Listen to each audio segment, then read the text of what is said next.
years. Playing the rock and roll version of Every Man suits Ray just fine. A record is his stage, and on it, the characters, the people. The Kinks' newest, Misfits, is a collection of songs about life. But despite its common theme, Misfits makes no claim at being a concept album.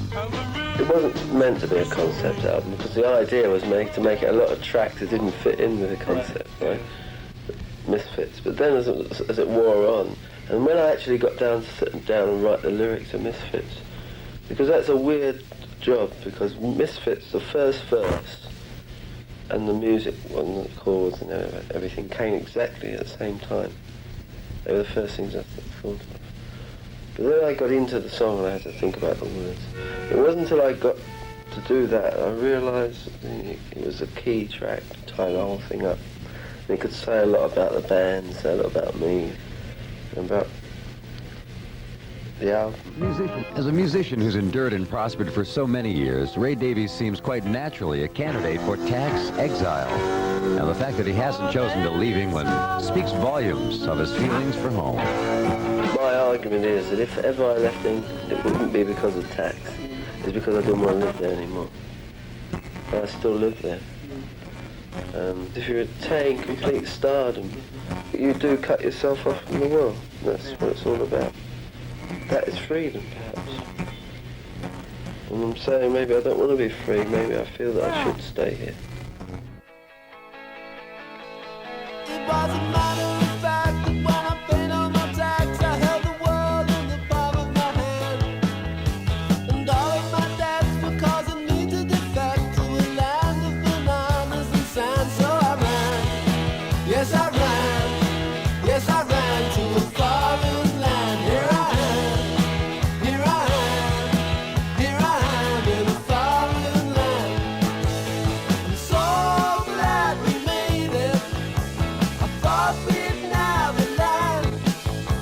I grabbed up my cash and I decided to dash far away, far away, far away in a foreign land. Here I am, here I am, here I am in a foreign land.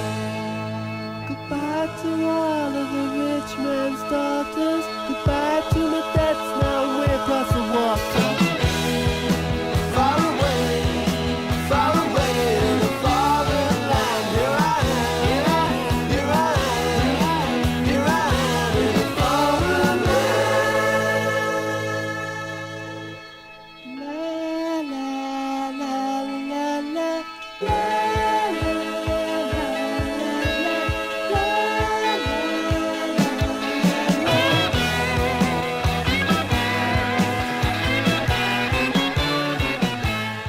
I'm for daily revolution.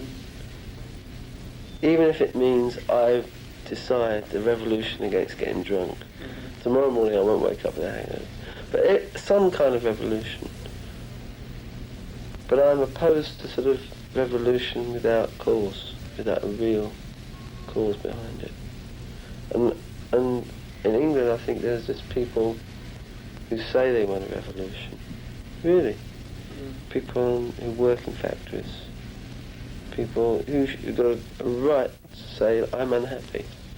There's a difference in saying you're unhappy and saying you want to bring down the world. There's a crack up in the ceiling, and the kitchen sink is leaking. Out of work and got no money, a Sunday joint of bread and honey. What are we living for? Two-roomed apartment on the second floor.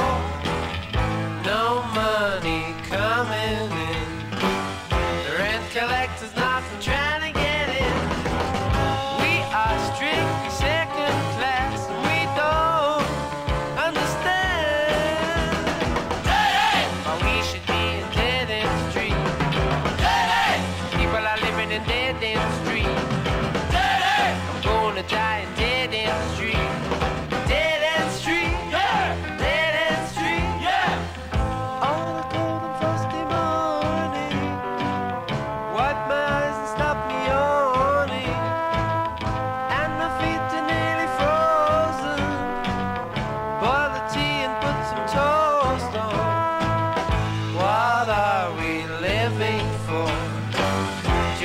apartment on the second floor. No chance to emigrate. I'm deep in debt and now it's much too late. We both want to work so hard we can't get the chance. Hey! People live on dead end street. Hey! People are dying on dead end street. Hey! We're gonna die on dead end street. Dead end street, yeah! Dead end street, yeah!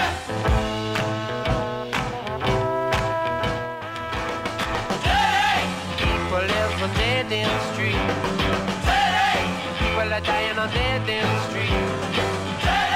I'm gonna die on dead end street. Dead end street, yeah. Dead end street, yeah. Dead end street, yeah. Head to my feet, yeah. Dead end street, dead end street, dead end street.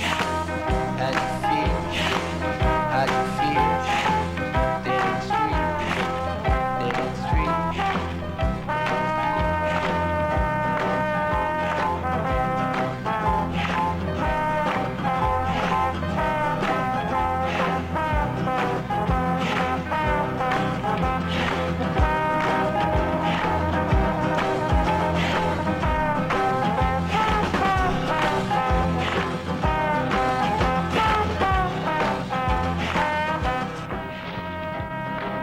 I do think about people a lot when I'm writing. I think, how can I communicate this to people? So maybe I could concentrate a bit harder on that. I don't know why I think about political things so much. I'm concerned with them. Because the thing I hate most is people doing what they don't want to do. You know, and when I see it happening, people saying, oh yes, I don't mind, let that happen. When that happens, the most horrible things have resulted. You know, I'm thinking about Germany, I'm thinking about Hitler and all that. And what those people, sometimes it's maybe the will of the people that does it. Was it Adolf Hitler and all those guys doing it? Or was it the will of the people being manifested in one person? That's what it is. And that's what we've learnt in our band, you know. It's like, we never really reached the big, what they call the big time. And that did us a lot of good, you know, because we always stayed on the ground. And obviously from time to time I drift off into sort of fantasy worlds. But they still relate to it. Norman in Star Maker's fantasy world was only an escape from the real world. And in the end he was brought back to confront reality and unreality. So, but I think that helped our band, without doubt. It helped me as a writer too.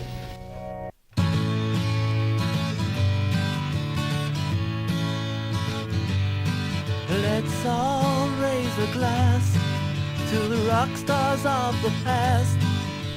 Those that made it, those that faded, and those that never even made the grade, and those that we thought would never last.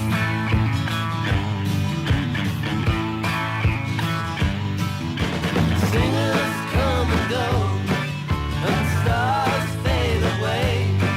They vanish in the haze, and they're never seen again. But the music just keeps playing on.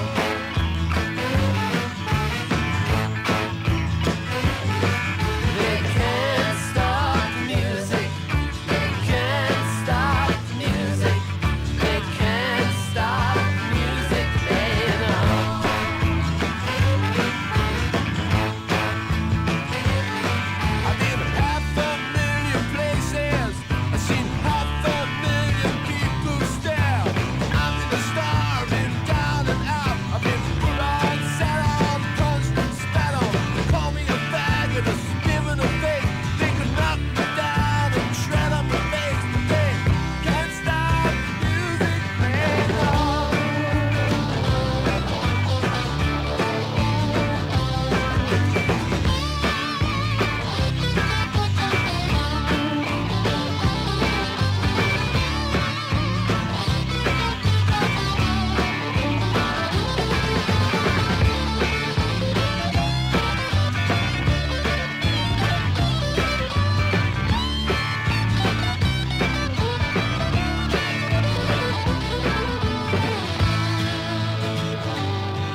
Some people are in rock and roll because they want to play music or write songs. Other people want to use it as a vehicle to do something else.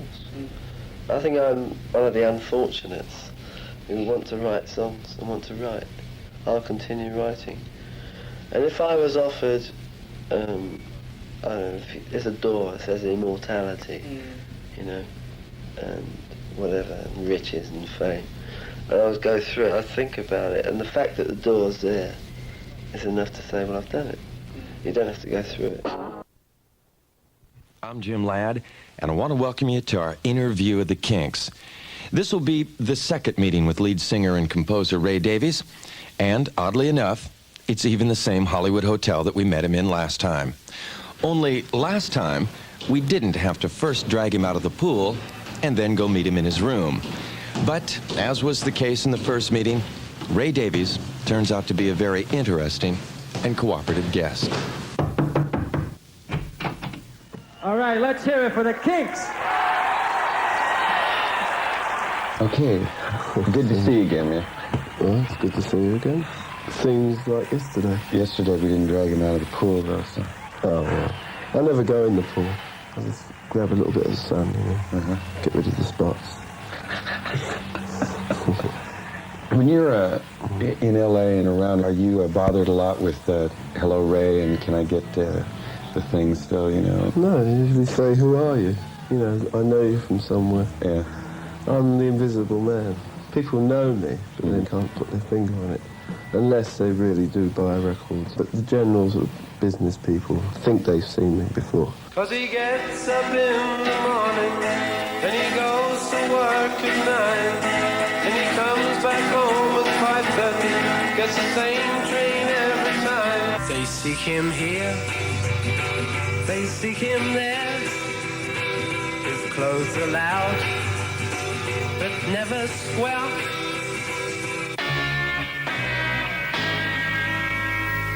Baby, I feel good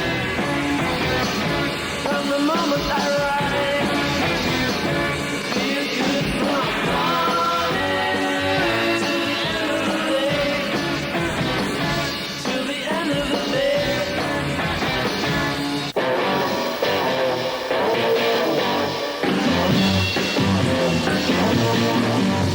I'm not content to be with you in the daytime. Girl, I want to be with you all of the time. The only time I feel alright is by your side.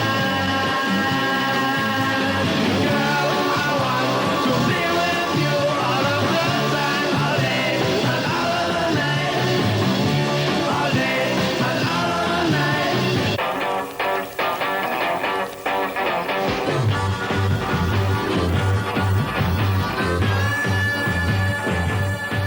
Going back to a lot of those really early songs, they were good demos of songs. And we were rushed in and out the studio, and we didn't really have control over things as much as we would have wanted. We had control over singles to a large degree. But I don't think once you leave a tape, you finish the tape, even when you finish the master, you know, groups can never have total control because they've got to be cut and then mixed. They can remix them and all sorts of things. But, you know, it's going back to being in a group again, you know, that there's 4 or 5 guys in a group who all feel the same about something. And it's them against the world. I think we touched on that before. And I think the group is more a group now. I think that's the most outstanding feature of the band now. Even more so today. Oh, yeah. It's much the same as we were when we started out. Because you go through different members in the group. And I can't see it from the audience's point of view. But if one player's not totally involved in what the band's doing, it shows. In the later albums, you've been hitting this broader and broader audience, but the Kinks cult, I mean, these people who call up and request the odd Kinks record from the, you know, the 3rd album or something and can recite the lyrics to it. I mean, these people are out there. I think they probably feel it, you know, or see it pretty clearly. Perhaps, yeah. But probably the broader fans don't. Well, Kinks people. I think it's interesting because nowadays a lot of groups, including the Kinks, are like a new band to a lot of audience. A lot of the audience. Yes. We get requests to do old stuff, which is marvellous. See Johnny Thunder sitting on his motorbike, riding along the highway. Rock and roll songs from the 1950s, buzzing around in his rage. But Johnny Thunder, he's one of the original bebop generation. And he's got no time for complicated music or too much sophistication. One of the survivors, the motorbike riders. You ought to see Johnny Thunder riding down the highway. One of the rock and roll survivors, wild boys, throwing through his fingers. Jerry Lewis, Dion and the Belmonts, and Johnny and the Hurricane. Plays hound dog, oh boy, and rape on the fire, and popping at the high school high. And he's got no time for folders or roses, 'cause they don't know how to read and write. And he plays, and it leads you to move on to do. And he plays, boys and ivy and blue suede shoes. Hollywood outlaws, Eddie and the Juniors, Dion and the Belmonts, Johnny and the Hurricane. He's one of the survivors, the boppers and the jobbers. Yeah, he's got some days, Johnny and the Hurricane. Johnny and the Hurricane. Got love thrill, riding along on the freeway. I ride 100 miles an hour, but I go fast out by DA.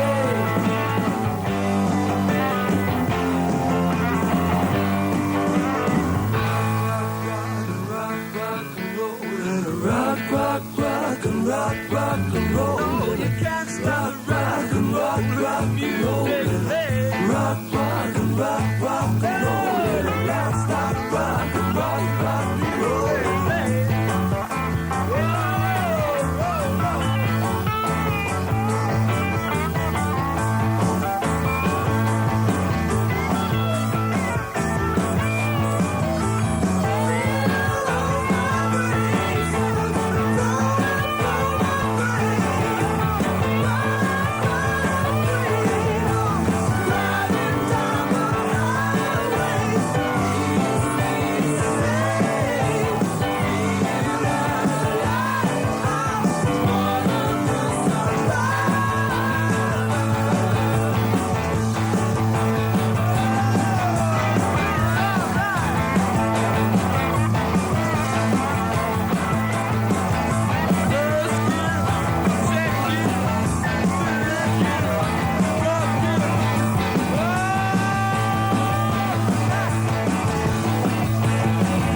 We'll return with the man who was once quoted as saying that he had the cutest ass in show business. Right. Let's just start with Misfits, if that's cool. Did you sit down at this album with the concept in mind? Or? No, not at all. In fact, if you listen to the album without listening to Misfits, the track Misfits, it's all jumbled up. Odds and sods, really. Odds and sods, yeah. I think so. But the Misfits thing does kind of tie all these different trips together. That song, the lyric of that song took a little while to get together because I wanted it to say a lot without being pretentious, and wanted it to have 2 or 3 levels as a lyric. I finished the lyric off in January, I think. I've had the tune for a while. It is a song that, I mean, everybody's felt that way somewhere in their life, and you can kind of pick, oh yeah, that's me, you know, that didn't... You know, also, but it's a sort of thing, I don't know, the song is a sort of the attitude of the song, the meaning of the song. It's something you've got to live through things to actually reach that point, I think. You've got to have tried other things before you realise you're a misfit. Maybe. Because I didn't realise I was a misfit until I was about 16. You've been sleeping in a field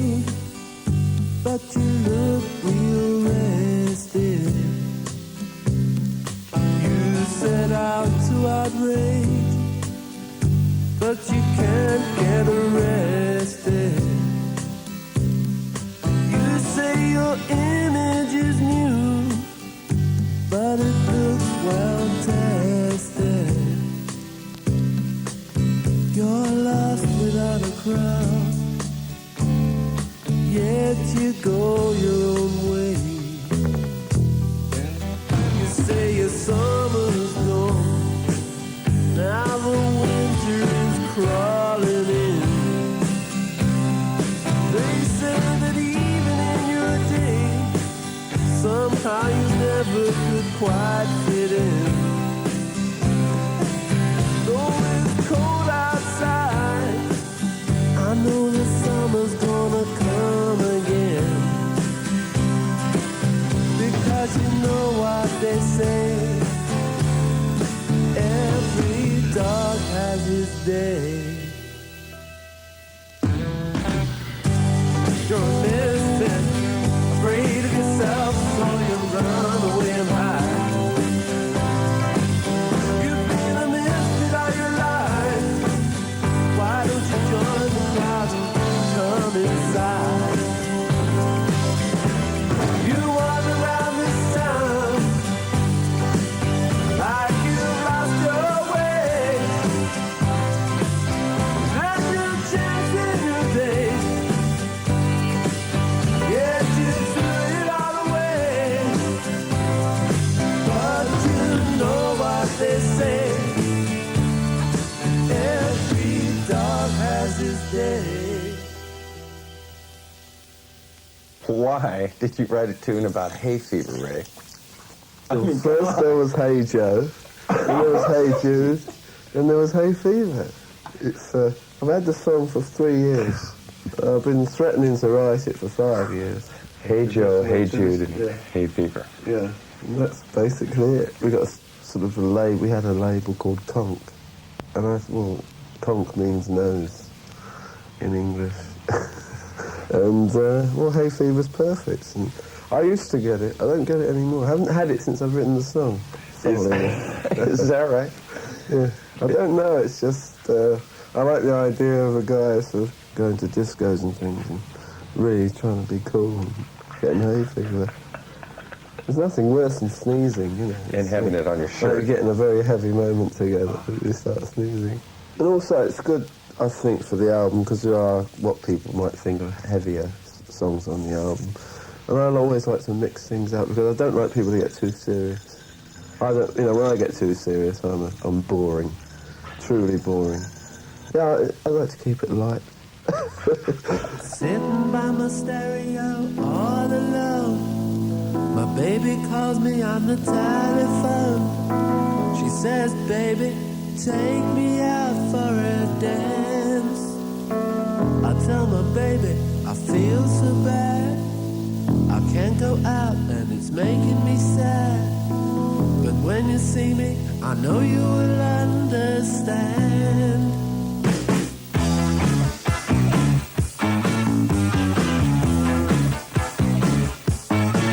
I got hay fever, locking up my head. Hay fever, I ought to be in bed. I gotta dance when I can't hardly breathe. Wish I could cure this infernal allergy. I got hay fever, locking up my brain. Hay fever, feel the sinus pain. And all the pills and the powders are in vain.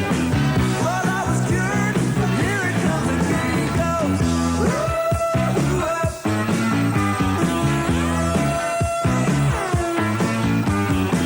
The pollen count's getting higher and higher.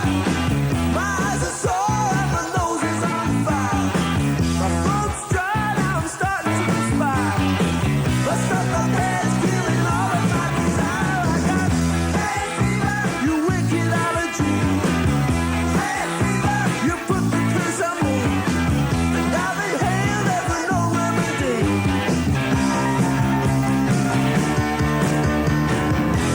But I don't like people to get too serious. Well, Hay Fever keeps it light, I'll tell you. Well, it keeps it light to the point of absurdity. You know, I think there's some lines I'm proud of in that. I can't remember them offhand. But No, give us one in particular, Ray. how can I pose when my nose is red? When I was doing Sleepwalker, I was doing a sort of dual album. I didn't tell you this last time. About two people who go to discos. And it was a kind of a little love story. something I'd never done. And it came about when I was still doing the concepts of things. But I shelved it, you know, and I had a couple of other songs. Jukebox Music was going to be one of them as well, but that went on Sleepwalker. Yeah, the lady plays her favorite records on the jukebox every day. All day long she plays the same old songs when she believes the things that they say. The ladies like to prance around and flirt and dance the whole night through. But she just sits and listens to the jukebox records, 'cause that's all that she wants to do. She sings along with all the saddest songs and she believes the stories are real. She lets the music dictate the way that she feels. It's only jukebox music, only jukebox music. It's only music, only jukebox music, only jukebox music.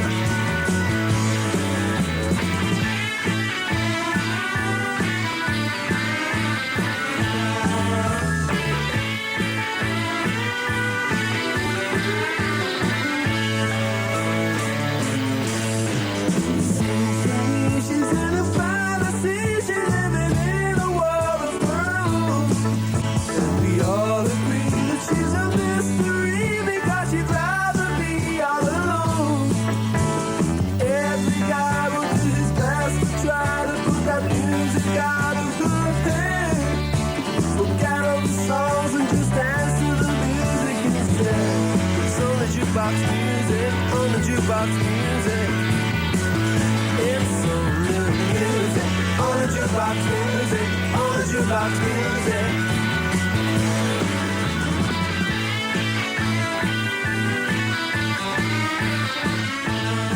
I think that, well, for what it's worth, my favorite song on the latest Kinks album, Misfits, is the song called Live Life.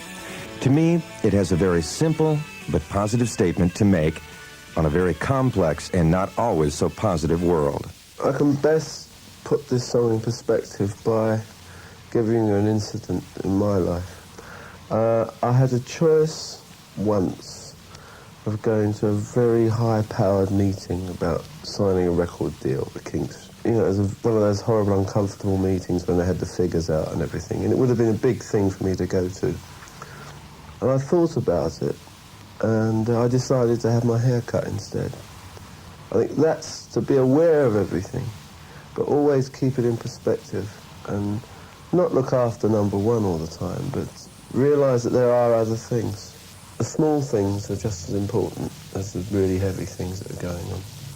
That's why I write Hay Fever in the same sort of breath, maybe, as Live Life. But I'm very concerned about things, the heavy things. I always try to put an element of humour or something in it, because it's the only way I can survive otherwise. Go crazy. I'm sure everybody else would too. And Live Life says just live your life. Don't believe all you read in the newspapers and all you see on the news. I know in England, because England's a small country, it's easy to brainwash the population, and they do it. They really do it. Have you heard about the trouble throughout the land with the fascists and the left-wing militants?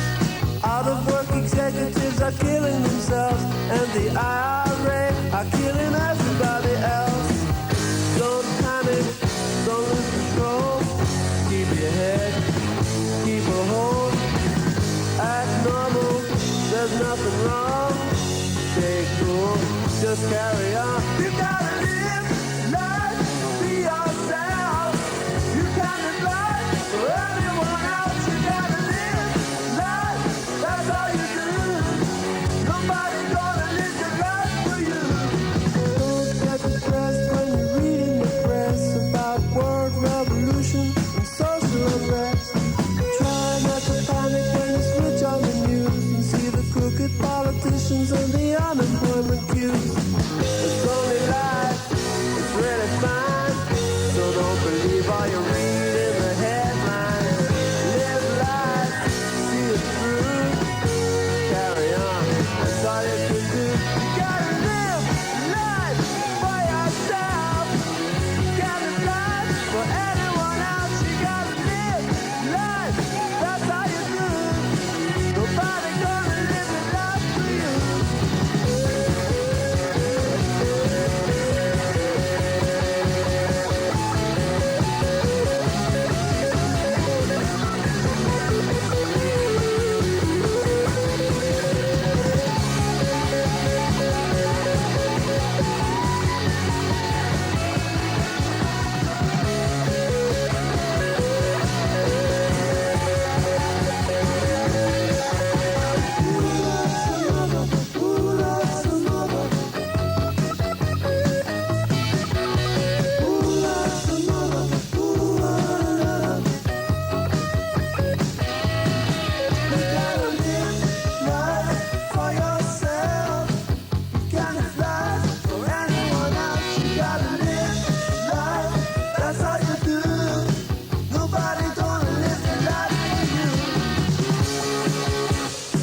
back to our interview of the Kinks.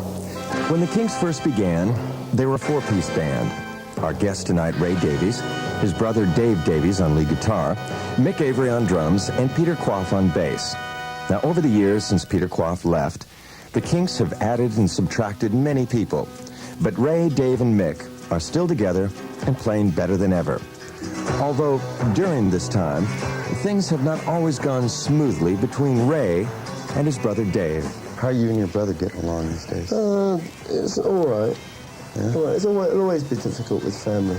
Yes. I think it's just one of those things, and I'm not a family person. Yeah, it is weird with family, because you know each other so well that a lot of the amenities... You know, it's kind of weird, because I was, when we were younger, I was always a sort of withdrawn person. He was very outward going. And when the Kinks started, Dave was the real showman in the band, and I sort of keep back, isolated. Yeah, we never really got to know each other that well, I don't think. You know, you can have a long relationship with somebody for years and years and years, and you don't know them. And I get that with Dave. There's a lot of things that he doesn't know about me, and that he thinks he knows because he's related to me. Maybe it's the way I like to think, but I think it's true. Even with very close relationships, there are little isolated parts in people.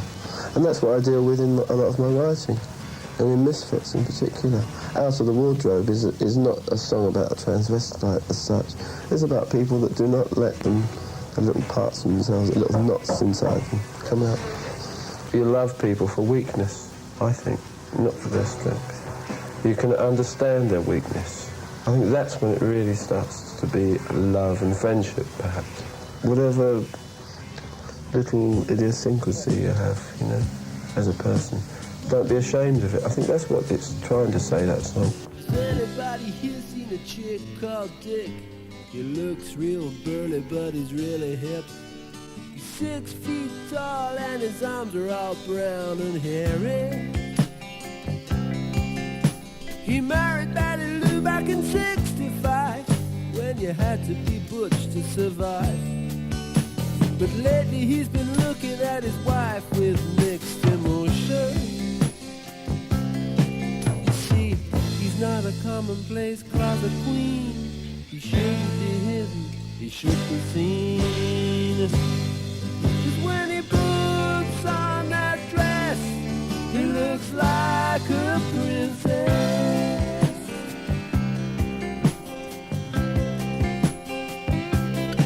Well, the day came out of the wardrobe, Betty Lou got quite a surprise.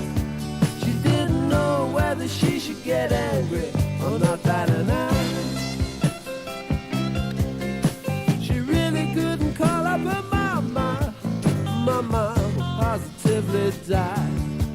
Should she go or stay, or should she try to get a trial separation?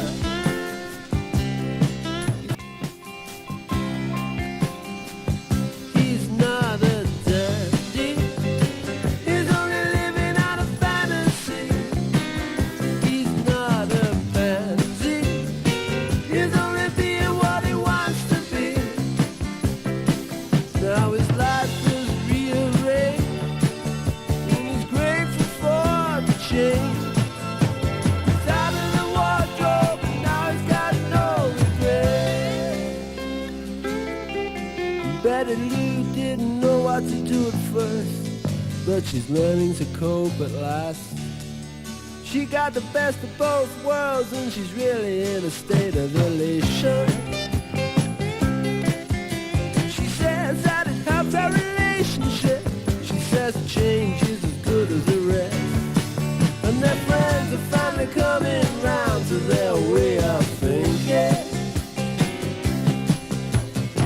She wears the trousers and smokes a pipe, and he washes up, she helps him wipe. 'Cause when he puts on that dress, he looks like a princess. He's out of the wardrobe and he's feeling alright. He's out of the wardrobe and he's feeling satisfied. Now it's farewell to the past. The secret's out at last.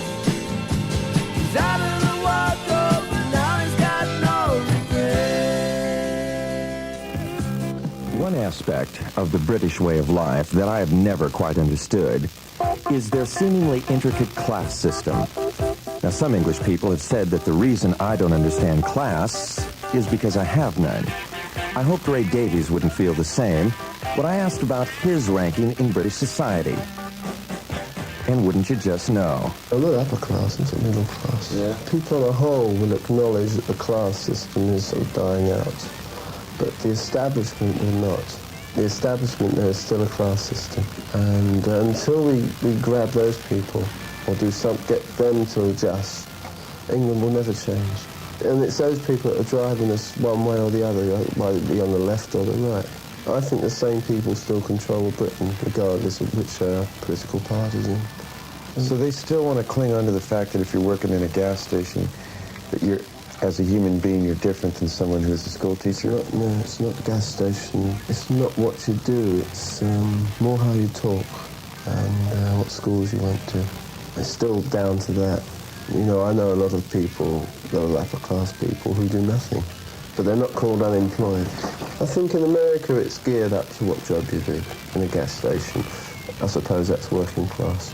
But in England, there's more to it than that, because it's so ingrained with us. It might have been initially what working class, upper class was all about, but now it's so ingrained in people. It's really down to what school you went to and the way you talk and where you go for your holidays. It's amazing. I mean, it's just amazing that makes a difference to me. I think it still does, but it is stopping a bit now because you're getting more sort of, you know, working class kids go to university and they all study sociology. In a deep dark jungle, a long time ago, lived a lonesome caveman. He was a solitary soul, and he spent his playtime chewing meat from bones. He didn't know how to talk much, he only knew how to groan. Then he lifted up his hands and reached to the sky, let out a yell and no one replied. Frustration and torment tore him inside. Then he fell to the ground and he cried and he cried. And then education saved the day. He learned to speak and communicate. Education saved the day. He thanked God for the friends he made. 'Cause everybody needs an education. Everybody needs an education. Black skin, red skin, yellow or white. Everybody needs to read and write. Everybody needs an education. The song called Get Up on the album. And it's about a little man who gets it from the left and the right. You know, and really you don't want to be on any one of the sides. You don't want to be a moderate, you just want to live. And there are a lot of people like that. And they're not the sort of people to get angry and get militant about things. And they're not even the backbone of the country, probably sort of middle-earning bracket. Also, you know, it might have been subconsciously, I might have been singing that to the band, Get Up. You know, get up there and be what you are, which is a rock band, basically. But then I crossed over into the, sort of the other thing, of sort of more social awareness, whatever you like to call it. Here's a song for all the little men who get forgotten time and time again. Here's a message for the little guy, don't let the situation pass you by. You're in the middle while the big mouths fight.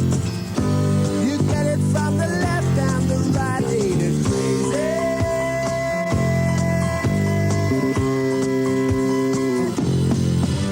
So get up off your easy chairs, got lots to do out there, won't we? Good's got bad, right is wrong, don't know which side I'm on. Hey,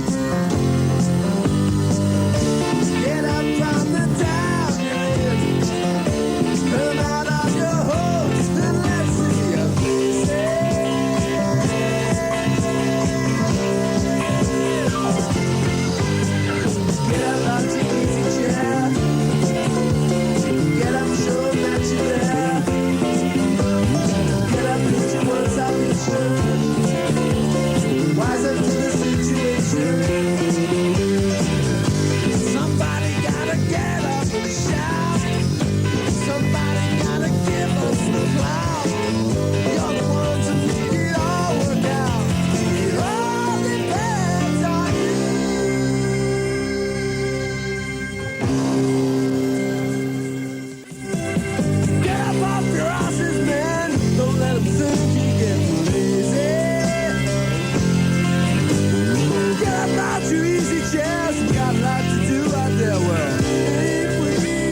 if you can project little ideas through it, great.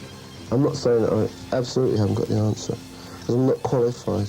No, and I don't think that's the rock and roller's position, but I think it is the rock and roller's position to display options, opinions, questions. When you're writing songs, you know, I'd stop writing, you know, if I had just 2 or 3 plots. I've got to sustain my interest as a writer as well.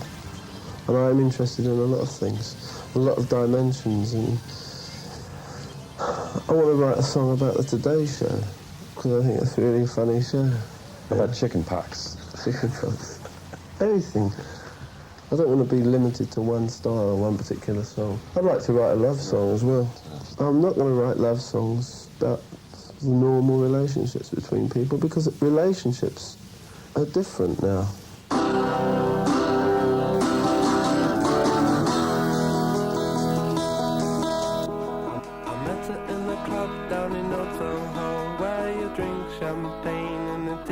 Like cherry cola, C-O-L-A cola. She walked up to me and she asked me to dance. I asked her her name and in a dark brown voice she said Lola. L-O-L-A Lola, Lola.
Rock and roll fantasy, that reminded me of jukebox music. Oh, yeah? In construction? Construction, and also kind of what it said about someone who just listens so intently and just getting... Yeah. And it's also, but a lot of musicians say, I don't know, it's a good thing to say my music's important and what happens to me. It doesn't matter because I've got the music. But music's nothing without people. I think that's one of the things it's trying to say. I'm trying to convey into the song. A lot of people forget that. You know, when they have success, it happened to a lot of musicians in the early 70s. They have success, and you live in a jet world where you don't come down to earth. You know, and you only stay in the penthouse. You know what I mean? Yep. It's keeping one foot on the ground, which fortunately I think I've been able to do. But then I probably haven't because I think I can say that. But staying in touch with audience, which is very important. Hello, hello you, hello me, hello people we used to be.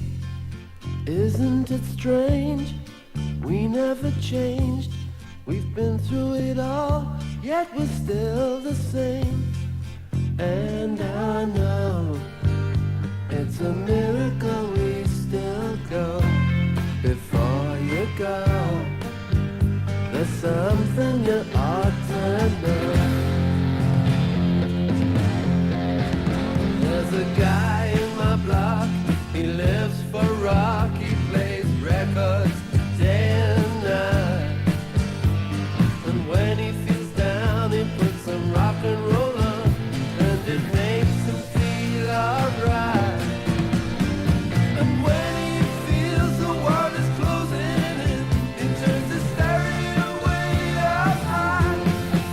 He just spends his life living in a rock and roll fantasy. He just spends his life living on the edge of reality. He just spends his life in a rock and roll fantasy.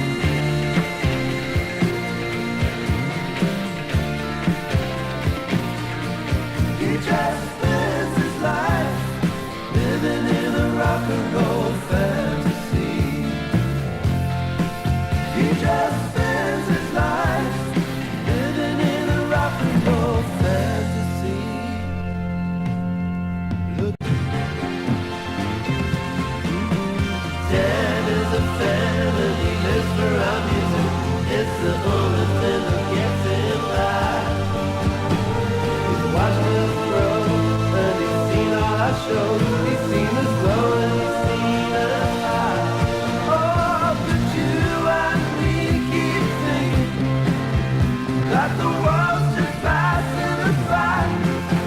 Don't wanna spend my life living in a rock and roll fantasy. Don't wanna spend my life living on the edge of reality. Don't wanna waste my life hiding away anymore.